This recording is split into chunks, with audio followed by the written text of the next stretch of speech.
राधे राधे, हरे कृष्णा। आप सभी माताओं बहनों की करवा चौथ की बहुत बहुत शुभकामनाएं। आज करवा चौथ के दिन सुनिए चौथ माता की संपूर्ण कथा। तो प्रिय श्रोताओं, चौथ माता की कहानी सुनने से पहले आपको बताते हैं कि चौथ माता प्रकट कैसे हुई थी। चौथ माता का व्रत संतान और पति की लंबी आयु की कामना से किया जाता है। मान्यता है कि सवाई माधोपुर में चौथ माता ने एक राजा के यहाँ दर्शन दिए थे। कहते हैं कि इस मंदिर की स्थापना राजा भीम सिंह ने करवाई थी।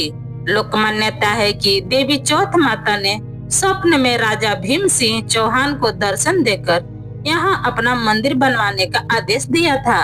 राजा एक बार बरवाड़ा में संध्या के समय शिकार पर निकल रहे थे।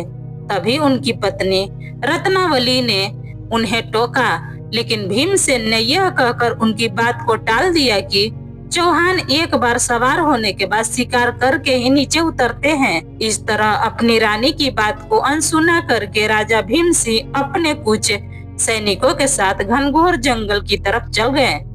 राजा रानी के मना करने के बाद भी शिकार को चले गए। शाम ढलने पर उन्होंने वहां एक हिरण को देखा। सभी उस हिरण का पीछा करने लगे। थोड़ी ही देर में रात हो गई। रात होने के बावजूद भीम सिंह उस हिरण का पीछा करते रहे।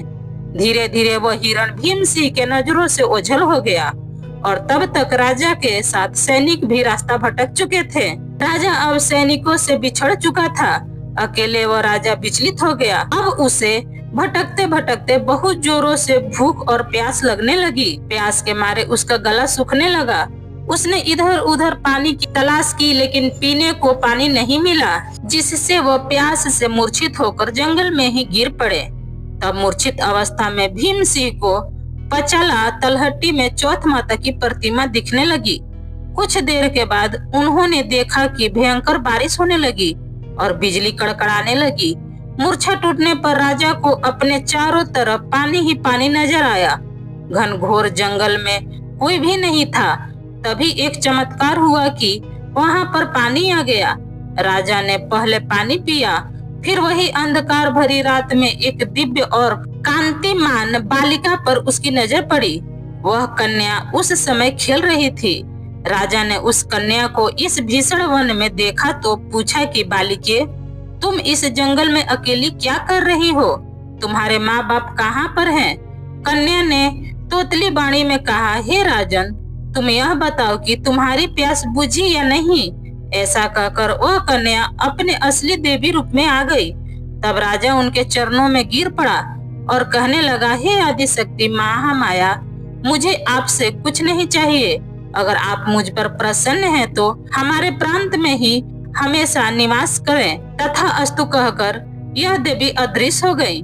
राजा को उन्हीं की जगह पर वहां चौथ माता की एक प्रतिमा मिली। उस चौथ माता की प्रतिमा को लेकर राजा बरवाड़ा की ओर लौट पड़ा। बरवाड़ा पहुंचते ही राजा ने राज्य में पूरा हाल कह सुनाया।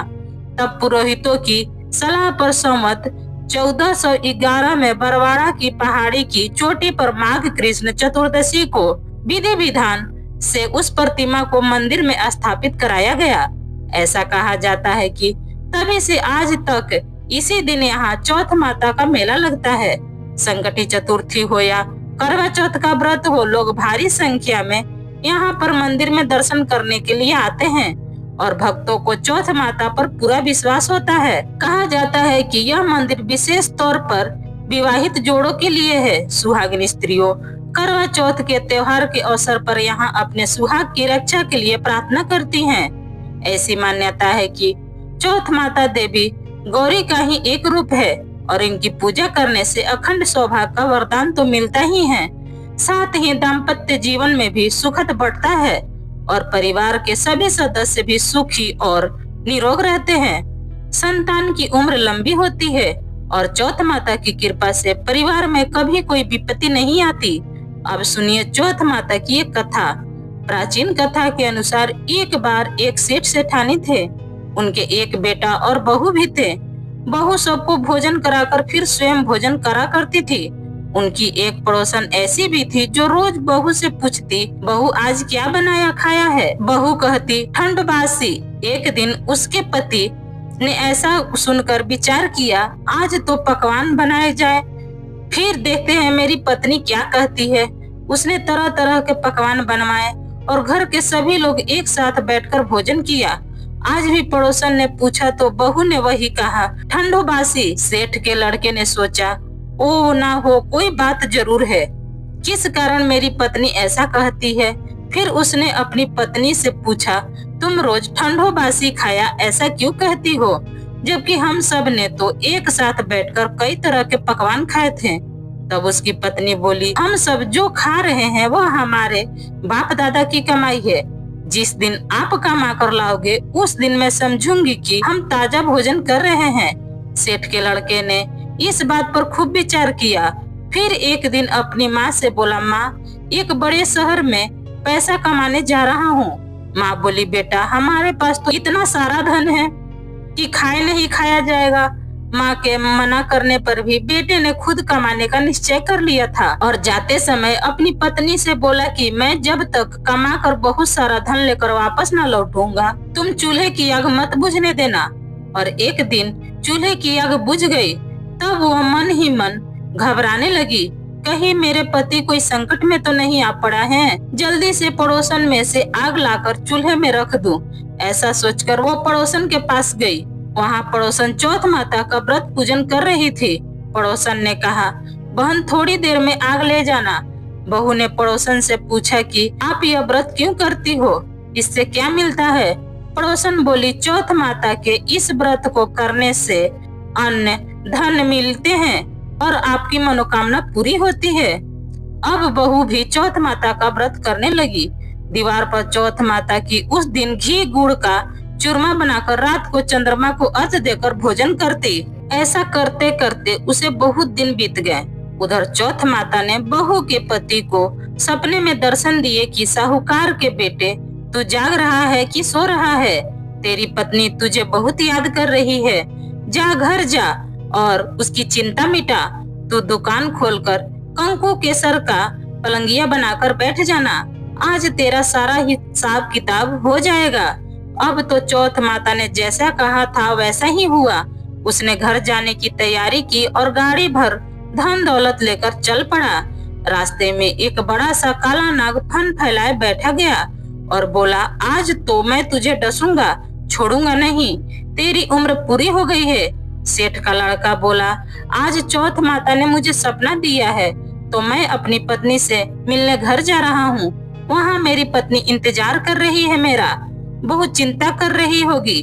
मैं उससे मिलकर जरूर वापस आऊंगा, तब मुझे डस लेना। नाग बोला, तुम अगर शपथ लेकर जाओ तो ही मैं तुम्हें छोड़ूंगा और जाने दूंगा।